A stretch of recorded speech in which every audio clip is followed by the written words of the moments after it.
Inside Quest. We're the international bank and trust for your mind. Our goal is to bring on amazing people who can help you raise the mental seed capital you need to start up your dreams. And if you're looking for high-impact intellectual lending, there's no better guest than the woman joining us today. She is a new breed of entrepreneur, an investor focused on financial inclusion and the sharing economy. An out-and-out superhero in the battle to end poverty and social injustice, she does more than just talk about change. She brings it to life. Her successes as an entrepreneur put her in a rare class of people who see the most pressing problems we face as a society and dive headfirst into creating a solution. Operating from a wellspring of compassion so deep and forceful it gives me the chills, this mother of three has redefined for me and countless others what it means to be an entrepreneur. Her contributions to the world's most radically underfunded entrepreneurs make apparent that, as she says, success is not about what you have, but instead what you are determined to do. Please help me in welcoming a wildly passionate woman who proves beyond all reason that unimaginable wealth comes in many non-financial forms. The Stanford-educated investor and advisor to the Collaborative Fund, the co-founder and CEO of ProFounder, Disney Imagineering's first entrepreneur in resident, author of Clay, Water, Brick, the most powerfully human book on business I have ever read, and the co-founder of the world's first P2P micro-lending website, Kiva, the incomparable Jessica Jackley. Yeah. Jessica, thank you so much for joining us today. That was so nice. It is so true. And so here's the secret to Inside Quest. Okay. Is that I bring on guests that, as I research them, I learn something that's really interesting to me, something that I want to be researching whether they're going to come on the show or not. So I cannot, unfortunately, remember the person who first put your name on my radar, but our producer, Anthony, who you met earlier, said, hey. Might have been Rain. I don't know. Maybe it was. I think. You are almost certainly correct. Rainn Wilson, you were the man. Thank you so much, everybody at Soul Pancake. As always, I owe you guys yet another debt of gratitude.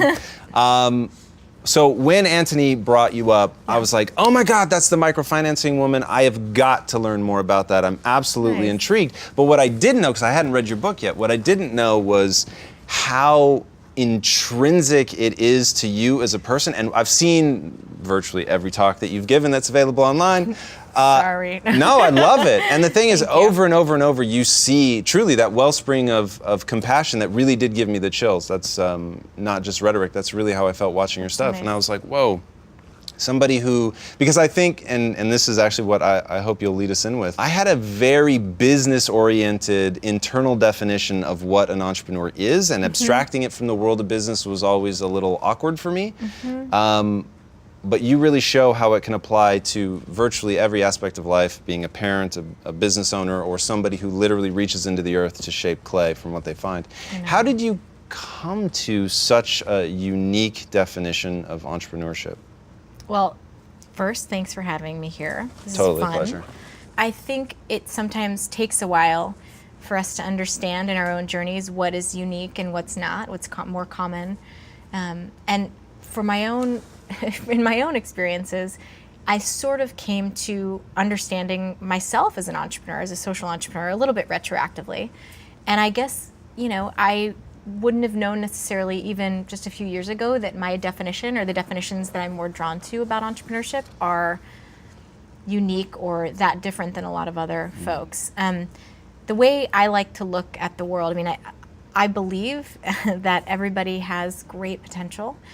And I think there's opportunity to not just reach our own potential, but to do great things in the world, to add value, to create value for other people in a lot of untapped places, almost everywhere we look. And so the book, you mentioned this just now, so I'll reiterate. The title, Clay, Water, Brick, is inspired by the story of an entrepreneur that I met about 10 years ago named Patrick in Uganda, who, like you said, literally starts his own entrepreneurial journey by digging into the ground beneath his bare feet, digging until he finds deposits of clay, mixing that clay with water, forming bricks with his own two hands, and then selling those bricks for fractions of a penny each. But the fact that he began with so little, I think makes the idea of living entrepreneurially, working entrepreneurially, and being an entrepreneur an accessible one, because you can start with even very little and take that to great places. You've talked a lot about his story and some of the talks you've given, and guys, please go look it up. You just have to drop her name into YouTube. It'll come up. She's done 2 TED Talks. One of them opens with that story and goes into a little more detail about the tragedy leading up to that and why he flees and all that. But what I really want to talk about, one, if you can, give us that definition that you use for entrepreneurship, which I think is so powerful, and I think will really impact these guys. It literally shook me when I read it. I was like, I've been thinking about, not that it's anathema to what I believed at all. It just so concisely summed up the spirit of being an entrepreneur. It'd be awesome if you could share that.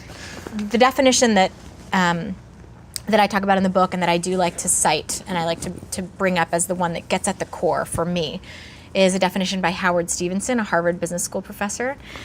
Stevenson says that entrepreneurship is the pursuit of opportunity without regard to resources currently controlled. So, I mean, forgive me if I swoon a little bit, but I think that is one romantic definition, right? The pursuit of opportunity without regard to the resources that you currently control. To me, what that focuses on is this pursuit, not possessions, not what we have.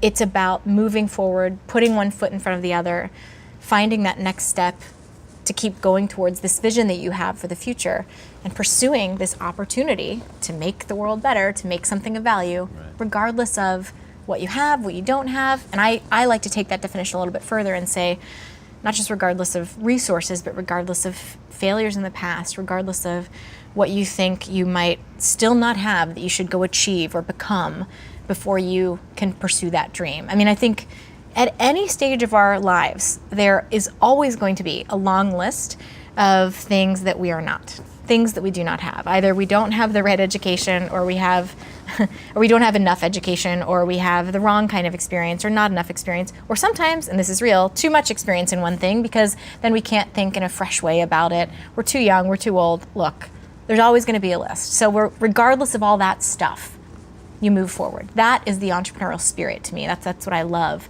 about that definition and that I've seen in entrepreneurs all around the world. I read an article about you. It was so awesome. I highlighted the hell out of it. You totally have done your homework. This is really fun. Thank you. Because doing my homework on you is making me a better person. And that is very nice. That is the most truthful compliment that I can pay you. And hopefully it means what it's intended to mean. Thank you. But in the article, the person asked you, what advice would you give to a beginning entrepreneur? And I could almost hear you shouting your answer, and you said, start. Yeah. Right? Like, that's it. You just need to start. And your own life, you talk about how you felt that you didn't have enough education. You're looking at these Stanford business grads, and you're thinking, oh my gosh, if only I knew what they knew, then I could do something special. I had started off in my first job out of college was at Stanford Business School, and we can go into detail on that one too, but I was a little bit worried for my soul because I'm like, oh, business school, business is bad, nonprofits are good, but I needed to pay my rent. So I took this job, and yes, at that moment I was like a temp admin, and I looked at these Stanford M.B.As and thought, I'm not them. And there are always things you can do around that. But yeah, the advice I would give, and I continue to give, whether it's day 1 or day 100 or 1,000, whatever, in an entrepreneurial journey is it's about getting up every day and starting and continuing to restart and refine. And when you fall down, get back up. And it sounds so cliche, but that's what it is. It's all you can do. It's all you can do. It is in danger of becoming cliche, and one of the biggest frustrations in my life is truly powerful information gets repeated and getting codified and made packageable so that it can be transmitted to others, and being repeated, it loses the power and people hear the words and not the intent. And that scares me because, so one thing I want to go back to, just because I want to make sure these guys heard you, like the definition of being an entrepreneur about pursuing opportunity without regard for the resources that you currently control. Like, that's so powerful. If that doesn't give you the chills, if it doesn't freak you out a little bit, if it's not going to keep you awake tonight, you're not understanding. Like, you're getting trapped in the actual words and not hearing the definition, right? Because all the excuses that you're telling yourself, and you talk a lot about self-narrative, which I think is so powerful, but the self-narrative that you guys have for yourselves has to do with what you know, don't know too much, too young, too old, whatever the case may be, and so you don't ultimately start. So take us back to Patrick now. What is that moment? What was it about him? He puts his hand into the dirt, which he himself, I'm sure, had done 1,000 times before, with no spark, no epiphany. Yeah. and 1,000 other people had done it 1,000 other times with no spark, no epiphany. What happened in that moment that clearly changed his life? When I met him, it was a few years after he had begun this journey that became a successful brick-making business. I think when you have need, you're driven to figure it out. You're in survival mode, and you're just trying to do what you need to do to get through the day. And I've been so fortunate. I'm going to guess that a lot of folks in this room have been fortunate, at least during seasons of our lives, where we're not driven in that same way by this abject need to figure it out. Patrick had no choice. He had to decide what he was going to do that particular day to feed himself and his brother. And I think for him, it seemed to me that he was just at a moment where he maybe hadn't tried that particular thing before, and he realized it was a new path, a sort of rejuvenated moment for him where he tried a new way of surviving. This might be a little bit of a tangent on what you've brought up, but I will say I've gotten to, experience and certainly hear from in the periphery some criticism around the idea that so many people that, for example, Kiva serves are entrepreneurs, or that everybody can be an entrepreneur. Look, I've heard this criticism too. I don't think microlending is the end-all, be-all silver bullet for poverty alleviation. I don't think everybody at every season of their lives should go be an entrepreneur. But the spirit of living and working entrepreneurially, looking for opportunity and choosing ourselves, deciding to act ourselves and create value as best we can, those two sort of principles, I think you can always apply, you can always use wherever you are in your life, regardless of what you have or don't have at that moment or who you see yourself to be. Right. You also brought up narrative, so I'm going to turn it around and talk to you. So I think that's incredibly important as well. You're the one that's in charge of your own story. So you can look at your life and you can dwell on the details that are points of suffering or challenge. You can dwell on those moments, you can focus on those and tell yourself a story that sort of jumps from sad spot to sad spot. Or you can reframe it and you can focus on what's gone right. You can focus on the strengths that you do have, the opportunities that do exist. And I think doing that can be, you can take the same path, the same experiences, the same set of opportunities and gifts, objectively speaking, and have two very different perspectives, very different outcomes, and sort of sets of, I keep saying opportunities, but yeah, sets of opportunities about what to do next. So I'm really glad that you honed in on that point. One of the magical things I think about Kiva, so just if it's new for anyone here and you haven't heard of that, so 10 years ago, I was the co-founder of this organization, Kiva, person-to-person microlending site. What that really means in plain English is there's a website, anybody can go to it, browse profiles of entrepreneurs in need of a small loan, usually just a few $100s, and then you can lend, with PayPal or your credit card online, lend $25 or more toward that entrepreneur's loan need, and over time you get repaid. Repayment rates are around 99%, and the organization just crossed $750 million in these little $25 bits. It's crazy. It's awesome. All over the world. So anyway, one of the great things that I think Kiva did is to tell this new story of poverty and potential, tell this new story of entrepreneurship. The idea that the poor, that I had only heard stories about growing up, I had only heard stories about these individuals, the poor, around need and suffering and sadness and desperation. And the stories that I heard often were followed by some opportunity for me, the potential donor, to contribute by throwing my change in the jar and moving on, or donating, right? But doing something to kind of throw some money at the problem, even if it was very little, and then go on with my life. I think what Kiva, one of the great things it's allowed people to do is to hear a new story, not just about suffering and sadness, but about opportunity and potential and empowerment. And then not just to respond with this donation and then go off with the rest of your life, but to participate in a sustained way as a partner, to participate in this new story as an equal, not donor beneficiary, which there's always some weirdness that can exist when you have that kind of relationship, but an actual equal, somebody who lends money, gets repaid, you're even, it's great. You have a little bit more of a dignified interaction, I think, through this different story. So hopefully that creates a new story for people to participate too, not just as a donor, which is not a bad thing, but as a lender, as a business partner, as somebody who has heard something, is feeling differently about that person, not just pity, not just maybe shame and guilt about your own relative wealth, but can participate in a way that's cheering them on as an entrepreneur. I think it's a really different thing. So there, I just answered like In fact, we're I done, like 10 guys. questions, Thank you so much for coming. so thanks a lot. Yeah. It's a long answer. But an amazing one, and you bring up some new things that I think these guys will love. So you and I both grew up on Sally Struthers, painting that picture of Amen, brother. sadness. Yeah. Well, now it's, God bless her too, Christina Aguilera, I hear.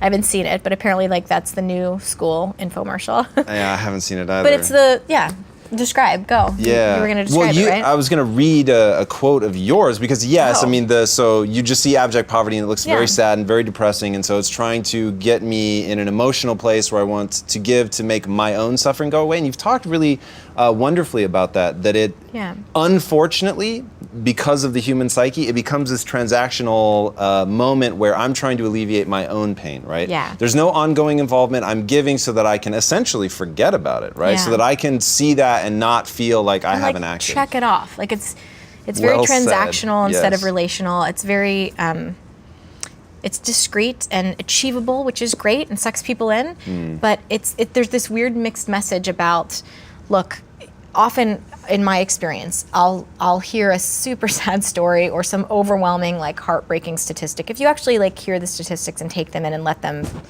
penetrate your soul, it's very sad. So you hear this terrible statistic, but then, and you're told that the problems out there in the world are so big, but then don't worry, all we need is like this painless change from your pocket or the couch cushions, and then you can go on with your life and don't worry about it. It's a very dissonant, strange thing.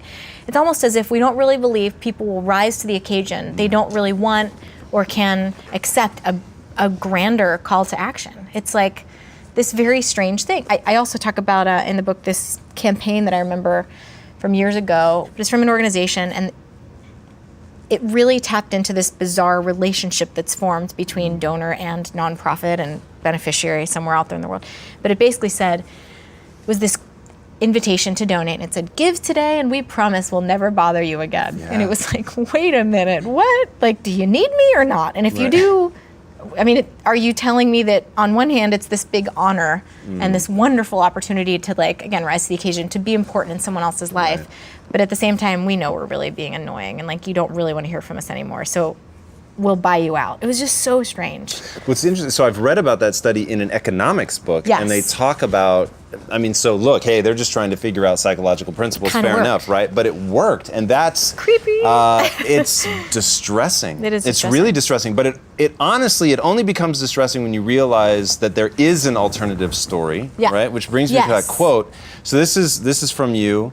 I'm already very excited about it. Yeah, right? Drum roll, please. So you went to East Africa, you spent a lot of time there, and you said, these were not weak, helpless people. They were people who were capable, tenacious, and resourceful. They were people I wanted to be around, not people I wanted to avoid.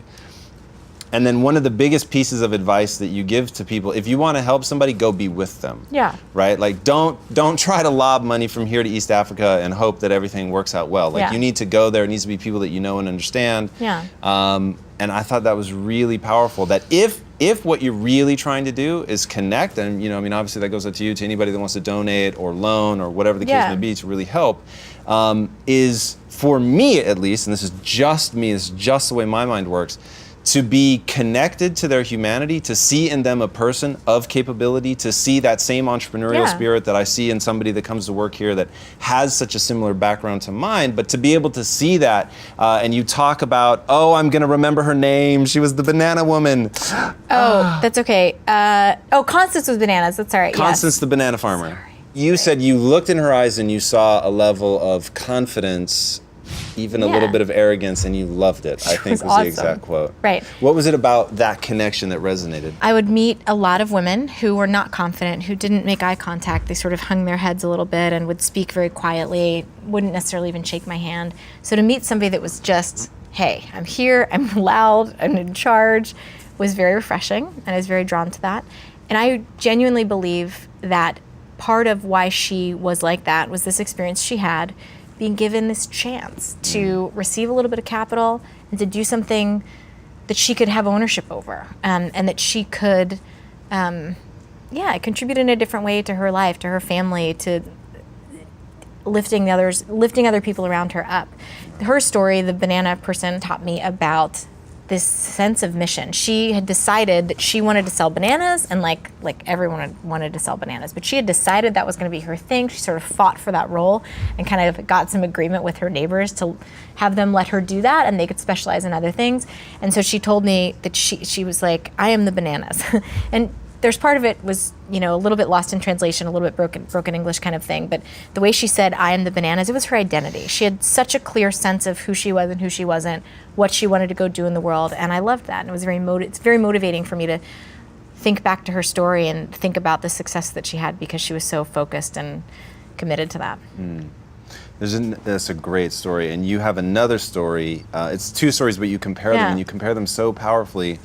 And that is the Patrick, the brickmaker, and Fatuma. Yeah. And you said what makes some people dig while other people bury. Yeah.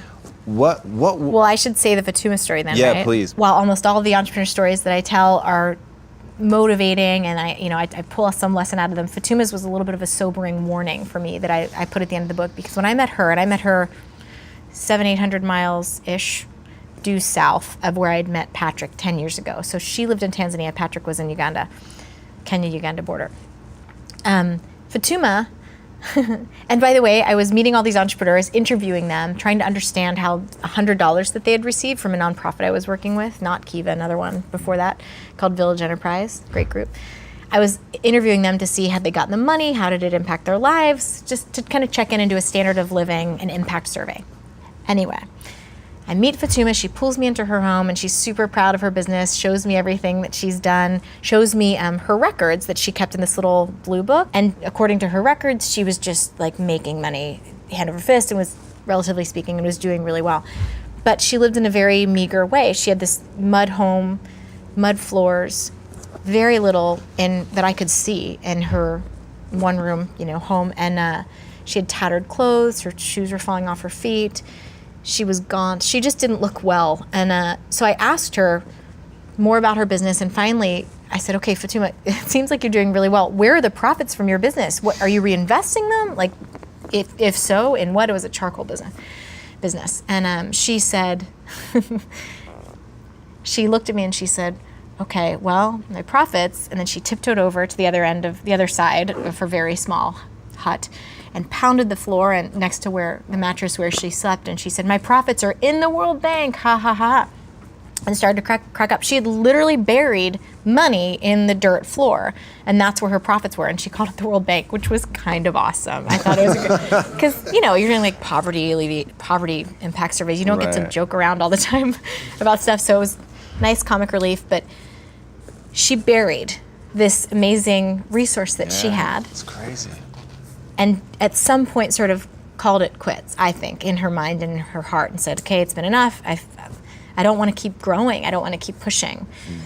I was psyched that she seemed relatively okay, but she didn't strike me as somebody that was so content and zen about everything that she had just decided enough was enough. You could tell that there was part of her that was operating out of fear, or that had decided, as we talked about at the beginning, that maybe she didn't have enough. She didn't have what it really took to keep going. She was afraid.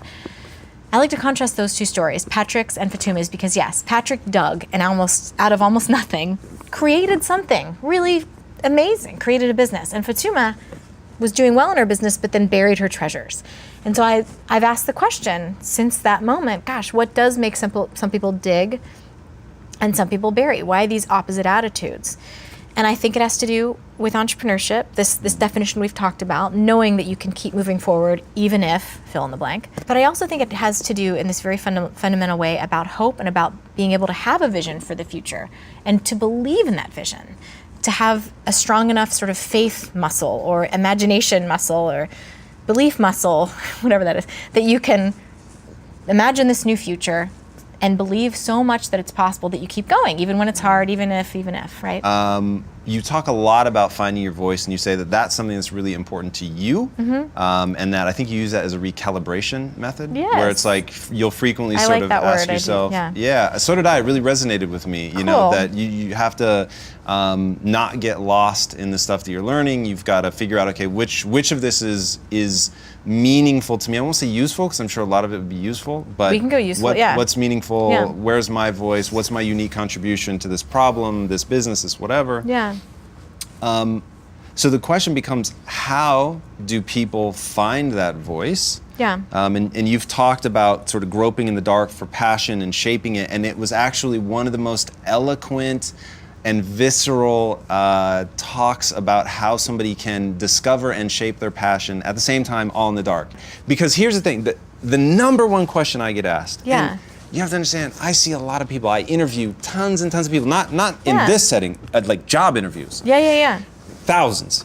And I've had kids, like just one was here yesterday, somebody who watched the show and he said, look, I will be your driver for free. I just want to be able to ask you questions. So that's the setup, right? That's pretty awesome. He wants to be an entrepreneur. He sees an angle. It's a pretty clever angle. I'll admit, Brandon, I was impressed. And so he pings me and says, I want to come in and spend 5 minutes with you. Okay, fantastic, come on in. And the question that I always get asked is, how do I find my passion? Now, for me, that's such a foreign concept. Like, since I was a little kid, I knew exactly what that was. So for me, I have stumbled and fumbled for the hows and, of what that looks like, and just felt like your example of it's okay to not know what it is. But you got to stick your hands in that black box. You got to start shaping it and figuring it out and playing and trying something, knowing that you may change your mind, and that's okay. And I just thought that was incredibly powerful. So now let's bring it to your kids. How are you going to help them find their voice? I sort of feel like it's inexcusable to not have a working definition. You have to pick something. It's really very much, I think, about choosing and naming it and deciding. Your passion can be out of a place of just total interest and you're just intrigued by something. There are no wrong answers for it, right? So maybe it's that. Maybe it's that something makes you really angry in the world, and so good, go after that. Wherever you find these like emotional spikes, I think that's one way to kind of, pay attention to those and follow those through and make up little homework assignments for yourself. Like, if you think it might be this, even if your emotional sort of spikes are just really small, just go with whatever you got and choose it and say that that's your thing until it's not your thing. Like, pick something, have a working definition, and be passionate about it. You don't lose any time. You make progress if you commit in that moment to kind of being bold about it. Think about the thing that makes you feel the most of anything. Anger, excitement, love, curiosity, and kind of run after that. Is it bad that my favorite part of that was that they should, I forget the exact word you used, but essentially you should feel bad about not having, it's inexcusable? I think that was the exact word. I really don't do a lot of shoulds, but I'll do a should. Yeah, I think you should always have some, come on, like pick something. I am pick totally something, with you. Right? Totally. Even if you're just like, I only think I'm like 1% sure that this is my thing, great. Be 1% sure and pick it and say something. Don't leave it blank. Don't say, I don't know what I like. You gotta like something. Yeah. Also, I'll hear people say things like, oh, I really want to be an entrepreneur too. And I'm like, great. My first question is usually like, who do you want to serve? I think there's a case to be made for starting with who, Super right? Rad, you can. My friend Simon Sinek says start with why. You want to start with how, right? There's who. There's yes. And so often I'll ask something like that, or I'll say like, what field are you interested in, or what industry, or what kind of improvements you want to make in the world, or what's the problem you want to address? Something, right? And they'll say, I don't know. I just really want to be an entrepreneur. And I'm like, okay, so you're sort of telling me, like it's the equivalent, I think, of saying, you want to go win a gold medal in the Olympics, but you haven't chosen your sport. Right. And like, you can't do, what are you talking about? So I'm all for let's have entrepreneurially, super long word, be a thing. Let's live entrepreneurially, work entrepreneurially. Cool. It's a great kind of how that you can have throughout your whole life. But if you say, I want to go be an entrepreneur, first figure out what problem you want to solve. First figure out what people you want to serve. First figure that part out. And then yes, address whatever it is you want to address in an entrepreneurial way. I think that's how you should order things. And the reason I ask, because the problem I'm trying to solve in my own life is that I get these people coming to me, and so I make a base assumption, and my base assumption is very similar to something you started with, which is all people are capable, if they meet minimum requirements, right? There is just a certain point where you could be below sort of an IQ level that's going to allow you to perform at basic levels. But let's just assume for a second that you meet what I call minimum requirements. Okay. So you meet minimum requirements. After that, it's the entrepreneurial spirit sort of as you define And it. I would say there are a lot of ways you can do all sorts of work in an entrepreneurial way. I believe my mom is a very entrepreneurial school teacher. I believe my brother is a very entrepreneurial pastor. I believe my husband, who's amazing and is like worth another hour of conversation also, but he's entrepreneurial in everything he does. He's a writer, and he happens to tell stories in like 20 different ways and all these different mediums. So I think you can do whatever you're doing in an entrepreneurial way. I think the goal, if I were you, and this is how I talk to people about it, I think the goal is to figure out what are they, yes, passionate about, but like where are they just excited about creating value, creating something meaningful, special, good that other people want and need. Where do they want to do that? In what way? And then do it as entrepreneurial as possible. But I think the world would be a better place if people thought very carefully, thought long and hard about, if I want to create this kind of value, does it need to be through a brand new venture? Does it need to be in this particular way? Do I need to be the boss and the person in charge? So I would ask people that. I would help them dig into like exactly what they want to do, get to the specifics. And then if it requires a new venture, cool. You have advice on that, I'm sure, right? And if it doesn't, then there are a lot of ways just to think about framing how you want to do good work in the world. I really love that. I really, really love that. Yay. The reason that that resonates with me is it's so true with what I know about the human experience, right? So not everybody wants to do, they don't want necessarily to run the organization. Sometimes even if they think that's the path that they want, and certainly if they're unclear about what it is that they're chasing, there may be something else in their life that they do love, they can bring value, which is why when I first read your what for me was a real redefinition of what it meant to be an entrepreneur, it was just so much more inclusive, and it really covered a lot more aspects, ways to live, people that I know and love and really respect, certainly their contributions to my life. Not entrepreneurial in the traditional sense, but wildly entrepreneurial when you take in your definition. There's another quote, if I may be so indulgent, from you, please. that I think is pretty powerful along those lines. You said, "I became convinced that great entrepreneurs have this in common. They simply make a series of choices day after day to move forward regardless of what they lack or must fight against." And when you said that, I don't know why that particular one, to me, sounded so appropriate for a parent, right? Yeah. So there's so many things that you're going to have to fight through to get your kids in school to, God forbid, but something happens and they're dealing with an injury or an illness or whatever. But there's a relentlessness to parents that I think that really sums up. And it really, obviously in conjunction with what you'd said earlier, just gave me a much more expansive view. Tying it all back to that self-narrative, you talk a lot about people get stuck, right? People get stuck and they forget that they can envision a future that is different than what they have today and then work towards that future. And I thought, wow, when you apply that beyond a business, when you apply that beyond building an organization, whether not-for-profit or profit, it's really irrelevant. When you just apply that to your life and the things that you want to do, whether you really do want to learn an Olympic event and get a gold medal, like what is that going to take? Or you want to just be the Pick your best sport, parent. please. Yes. Right? It just, I don't know, it brought things together in such a beautiful way of just opening up all these different avenues that people could go down. And the reason that I for so long gravitated towards business and the reason that being an entrepreneur was an awakening for me was it allowed me to play the game really intensely. And that resonated with me. And so hearing your definition and your sense of narrative and all that is like this big puzzle piece clicking together in a way that people can play whatever role they play really intensely. And that doesn't mean with ferocity, but just like totally engaged, totally present, totally there in the moment. And one thing that I know you like to talk about, you talk really wonderfully about how you dealt with the transition from being in the trenches, as you called it, to being a mom. We have a lot of parents. Oh, I'm still in the trenches. Right. Make no mistake. It's just trenches with little people hanging on to me.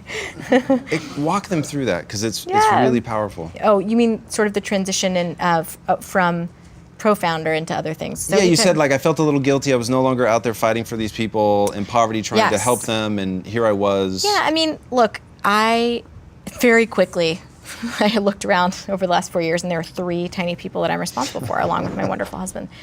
I am so fully present in this season, and I'm not apologetic about my choice to be available and present for my kids during this very precious flash, quick season when they're tiny and I can carry them all. And it was a transition to realize that if I wanted to be the kind of parent that I want to be, that requires a lot of time and energy and presence there too.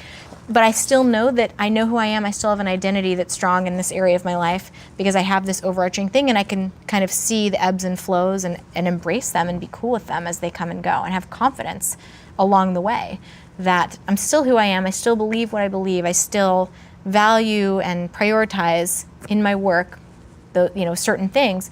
It just is manifesting in different ways along the ride. So like for a while, I focused on this summer. I did a 6-week book tour with all 3 children and my husband and my mom. It was awesome. And we schlepped around the country, all of us, for a few weeks and focused on book. Did that mean I wasn't an entrepreneur because I was being an author promoting a book for 6 weeks? No. It was part of the message, part of the stuff I believe. Started conversations like this. It was great. Right. So I don't know if that answers it, but I guess I found that to be just the most wonderful recalibrating, as we talked about before, thing to remember about work. Because jobs come and go, opportunities come and go, teams come and go, over the long haul. And so to know that I have sort of this broader mission helps me ride those waves and kind of be okay with all the seasons. Yeah, you talk about seasons a lot. It's pretty interesting. Phil Jackson has a quote about that, and he says things come together, things fall apart. So you want to take advantage of that movement while it's happening, and it's very, very similar to what you're saying. Yeah. And definitely answers the question. If I may, and if this gets too personal, obviously stop me, but my wife and I think a lot about our marriage and literally apply the same principles that I applied to the business, to our marriage, and we really work at that, and not in like, oh my God, it's a slog, but like it's beautiful to see, like, can we get better at this? Can we get more efficient, increase the communication, elevate the levels of joy, whatever the case may be? And when I was reading, I came across a yearly thing that you and your husband do. Of course, I have a quote. Yes. If I may. Okay. It's not one resolution. We map out all the areas of our lives, individually, together, family, professional, everything, and talk about our hopes and dreams. That's so smart. So, if you don't mind, I think that's such a profoundly I'm like just powerful. Because I'm so lucky. I love him. I love our life. It's incredible, but I'm going to take away the word luck. Walk us through. How did you come up with that? How does it work? Yeah. How can people apply it to their own lives? So we every year take if we can do a full week, it's usually like 5 to 6 days because it's hard to be away from little people. We miss them. We take a period of time and have our the 2 of us sort of retreat and talk about the next year. Look, we talk about life, we talk about all the areas, how it's balanced, how we're doing, and we also sort of talk about we're a team. Our goal, one of many goals in loving each other and supporting each other, is to really figure out how we can we're doing everything together. We do life together. I mean, we did a book tour as a family for 6 weeks. That tells you something, right? We often travel together. We share calendars, that sort of thing. But more importantly, we have goals that we share as a family and as in our careers. And we help balance each other out. You've been a real person today. I can't tell you how many times here and just interviewing people for jobs, my goal is to find that real person and to see if we can connect. And you really are super you. And that comes across, I mean, obviously for somebody who talks about finding your voice, like you're able to talk in that voice. Thank you. Which is incredible. It's truly an honor. And the way that you were able to share and talk about your husband, for me as somebody who's just a huge fan of love, and I don't mind that that's cheesy. I have a really high cheese tolerance. This is great. So you and I would do just fine. Let's do this. Truly a gift. I feel very lucky and blessed to have had you on today. Thank you. What a pleasure. Thank you so much for coming on the show. It was really wonderful. Guys, I'm telling you, You're doing something right in business when you get a chance to go in on something that you care about, that you would love to be doing, even if it had nothing to do with your job. This is one of those moments. There have been a few times in my life where business has really given me something that I wanted and valued, and was just grateful for being in the position that I'm in. Today is one of those days. It was really an honor to connect with her. Do yourself a favor, look her up on YouTube. There's a lot of video out there. She's got some amazing talks. You guys will really, really enjoy it. Where else can they find you on social? Twitter's great, and you can look at the book too. I mean, Oh, that for is sure. a very efficient way to learn and be able to re-reference stuff that we've talked about and that I believe is pretty important. So. All right. Perfect. You guys will love the book. Be sure to read it. It's absolutely amazing. If you haven't discovered, we also do this as a podcast, so you can find this on iTunes, and you can watch it as you drive. If you're listen to it as you drive, don't watch while you drive. Don't watch while you drive. Yeah, that would be bad I do mojo. not support that. If you haven't already figured it out, you can do 2x, 3x, depending on if you're on YouTube or iTunes. To me, that changed my life, so I keep saying it in all these shows. And if you want to be a part of our audience, we would love to have you. So for free tickets to IQ Tapings, go to our website, InsideQuest.com, and click on the Get Tickets page, guys. Thank you so much for joining us. If you haven't already, subscribe, and we will see you next week. Be legendary, my friends. Take care.